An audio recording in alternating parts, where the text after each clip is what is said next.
ആണ് ദന്തപാല. ഈ ഇലയിൽ തലമുടി കൊഴിച്ചിൽ, തലമുടി വളരാനൊക്കെ ബെസ്റ്റാണ്. എന്താ ചെയ്യേണ്ടതെന്ന് വെച്ചാൽ ഈ ഇലയിൽ വെളിച്ചെണ്ണ എടുത്ത് ഒഴിക്കുക. വെളിച്ചെണ്ണ ഒഴിച്ച് കഴിഞ്ഞതിന് ശേഷം ഇത് വെയിലത്ത് വയ്ക്കണം. വെയിലത്ത് വെച്ചതിന് ശേഷം 5 ദിവസം അത്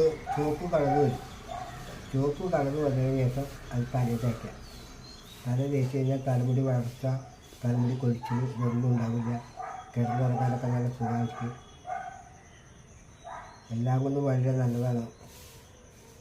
രാവിലെ എഴുന്നേറ്റ ശേഷം ഇത് ദേശം തേച്ച് കഴിഞ്ഞാൽ നല്ല ഇതാണ്. തലമുടി വളർച്ചയ്ക്ക്, തലമുടി കൊഴിച്ചിലിനൊക്കെ നല്ല ബെസ്റ്റാണ്.